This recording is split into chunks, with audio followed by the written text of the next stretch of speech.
All right, guys. Hope everybody has having a good day. This is going to be the AMC update for today. So to start, try to make this short and quick. We can see VOX is in a coiling pattern right here, and coiling means when VOX is in propagation. For those of you who are unfamiliar with how VOX works, let me just do a quick recap. So the pink line is VOX. Above the upper black line is inhibition zone, and that shows that the latest price movement invoked instability in the market. And once VOX comes back down into the stability zone, which is this middle area, we see downside. So like you guys could see over here for AMC, VOX spiked into the inhibition area, showing instability in the latest price move. And as soon as it came back down in, price was met with significant downside. Over here, VOX is rising. Price saw a nice rise, but as soon as VOX came back into the stability zone, we saw a lot of downside. And then this bottom area under the lower black line is called the propagation zone.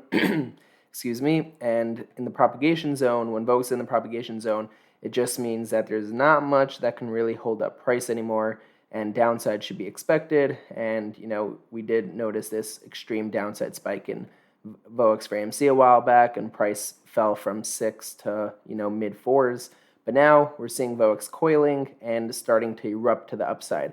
And what happens is when this pink line goes through this lower black line, if it's going to, that's a really bullish sign, and we can expect a rally to occur when that happens. So for now, based on the trend, it does look like that is what we're going to see. Obviously, no confirmation yet, but as long as this pink line is moving upward every day, we're looking great. So VOX continues to climb for AMC. Excellent tracking there for AMC. Snap graphs compute all the data that I'm about to show you on the deep dive stocks report, and you can see that all of them are pretty bullish. The crosshairs above the gold line is bullish. Now we go down to the heat map. Not much going on here. Influence distribution shows where the most likely outcome is, and that is bearish, but it's fighting with the snap graph, so we don't need to pay too much attention to it. Just know that if price somehow manages to fall into this red shaded area, it can really get pummeled. And if price is able to move into this blue area, blue is purchasing support, red is selling pressure. When price moves into either one of them, dealers have to hedge positioning by either buying shares if we move into blue, or by selling shares if we move into red. Let's see what else.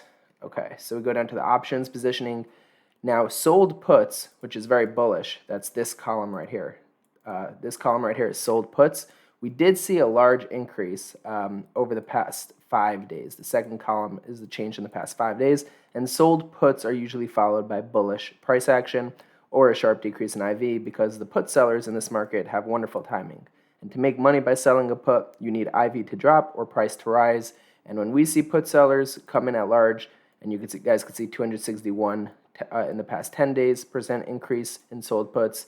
So there might be something to this. Now, there was some, these are sold covered calls. We did see that come in a bit, but for now, this is what I'm really keeping my eye on. All right, so that's all for the data perspective. Let's move over to the chart. So AMC had a really nice LDPM flip today. Let me show you what I mean by that. So, let's just get this off.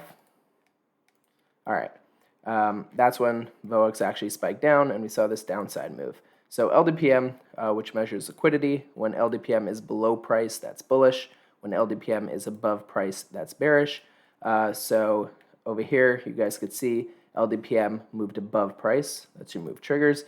And once that happened, it shows that there's bearish liquidity in AMC. And as you guys can see, price fell really sharply. But when LDPM crossed below price, that showed good liquidity, and price rose sharply. Today, AMC was able to move above LDPM on the daily. Usually that is a fairly bullish signal, and as long as it stays above, so watch that 458 number tomorrow, we should continue to see price improvement. Another interesting development that we saw in AMC today was this break of the hourly trigger. Now, it's not something to get too excited about right away, because if you guys zoom out a bit, you can see that we're still below the monthly, the weekly, and the daily triggers. And so the orientation here is still severely bearish, and so you won't expect some strong acceleration up here right away. But as long as price could, pin around here for a couple of days or so and not get whacked below, If price can continue to drift around in this area, eventually, within like a couple of days, price should be able to finally lift up off this hourly trigger and attack this trigger. So, I think we've seen that before leading up to the last run.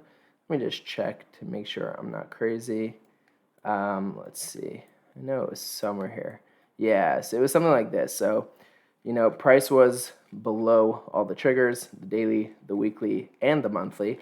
And so what we saw was price breaking above the hourly trigger, but didn't really do much because it needed to pin and thrash around for a while. But once it finally, finished its pin, it was able to make a nice explosive move to the upside, which didn't get the follow through as it rejected off the daily trigger, but nonetheless a nice move to the upside. So that's what we have for AMC currently. You guys can take a look at Gavin's Elliott wave count. He had something interesting to say as well, that if we move above 468, very possible the bottom is in. So keep an eye out for that post.